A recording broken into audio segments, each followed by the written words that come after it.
Hello aspirants, I have come again with a new topic. Today I'm going to discuss the Mahajanpadas, the most awaited topic, and this is the introduction video where I will be discussing how Mahajanpadas emerged from a group of janapadas, from a group of, community.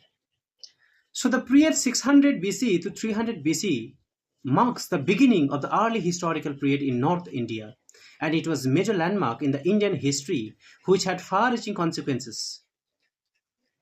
So the period is very important. Okay, 600 BC to 300 BC. All these events had tremendous impact on the upcoming time. That's why it played a huge impact and it had far-reaching consequences. Due to this, many Mahajanpadas will soon be emerging in the Indian continent, especially North India. So for the first time in the Indian history, several territorial political entities emerged. These were referred as Mahajanpadas. And they spread over most of the North India. Very important. They spread most of the North India. Cities and city life which had declined after the Harappan civilizations emerged once again across the Ganga Valley and spread to the far reaches of the northwest. It started from the Bengal to Kashmir, Pakistan. Just think about it. And this territorial, or you can say these territories emerged after a long time of the declination of the Harappan civilization. As you know, Harappan civilization declined. After a long time, these entities started emerging in the Indian continent, especially in the North India.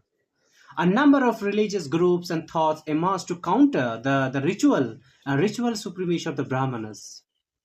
At the same time, when the Mahajanpadas were emerging, a few heterodox religious movements were also emerging to counter, or you can say against the Brahmanical Hinduism. And they were Buddhism, Jainism, and wbcs. They are new kind of religions, okay, which were against the Brahmanical orthodoxy. Cities emerged and trade flourished with its expansions. The use of metallic money, along with the margins of affluent classes, gales, deluxe potteries, that mean luxury potteries, vastly increase in population scrap and specialization in reading and writing made this period a vibrant phase. All these things happens. The use of metallic money, trade flourished at this time, with its expansion, of course. Deluxe potteries were discovered, were made, okay, and that's how it impacted well. And it made a vibrant phase of this moment. These simultaneous and interrelated changes in the political, material, and cultural life in North India, in particular, are called the second urbanization in the Indian history. A lot of things were taking place at this moment.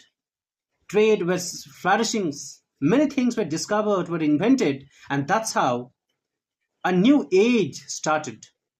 And we beautifully call them or refer them second urbanizations in the Indian history. Sources, what you get to know, the Mahajanpadas, how many are they, okay, what they evolved. So literary sources, if I talk about, are Buddhist scriptures, Angutta Nikaya. It enlightens socio-economic and political conditions of the time. It again talks about the 16 Mahajanpadas. Mahavastu, a Buddhist scriptures.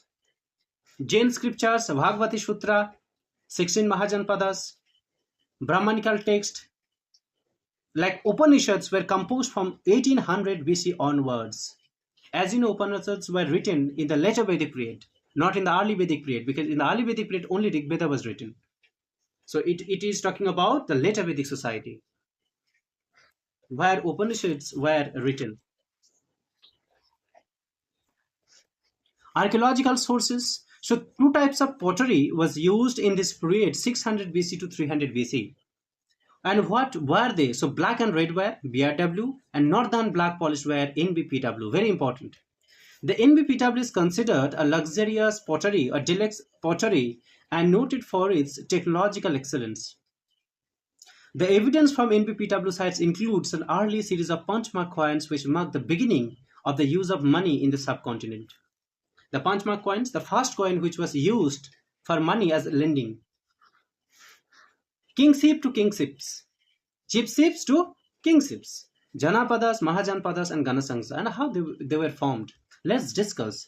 The term Janapada literally means the place where a group of people or a tribe or clan place their foot. That means where the people live.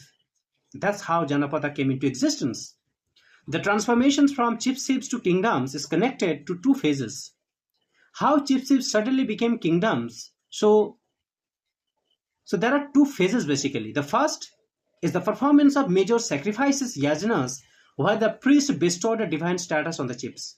So in the first, the priest bestowed, that means gave a divine status on the chiefs, rajas. So rajas at the time basically were considered as a representative of God, or more you can say that they represented themselves as the God. And the second phase is the emergence of the state in the form of Janapadas and Mahajanpadas. As compared to Janapadas, the Mahajanpadas were bigger and more powerful than the Janapadas. If we discuss or if we distinguish between Janapadas and Mahajanpadas, in terms of area, in terms of power, in terms of everything, in all respect, Mahajanpadas were far superior than the Janapadas. Okay, and the rulers exercised greater power and enjoyed more prominence than the rulers of the Janapadas. Even the rulers of the Mahajanpadas were more powerful, okay, had more territories than the Janapadas rulers. Around 6th century BC, several cities and states emerged in the belt stretching from Gandhara in the north, west to Anga in eastern India. So from Anga to northwest, Gandhara, the territories, started settling. Buddhist chronicles texts in Pali like the Anguttara Nikaya enlist 16 powerful states, the Solas Mahajanpadas. If we talk about the Anguttara Nikaya, which talked about the 16 powerful states, Solas Mahajanpadas are mentioned, which existed in the lifetime of the Buddha. This is very important. All these territories, the entities, or Mahajanpadas existed at the time of Buddha. Buddha was alive at the time. So in the next video, I will be discussing all the Mahajanpadas. Thank you.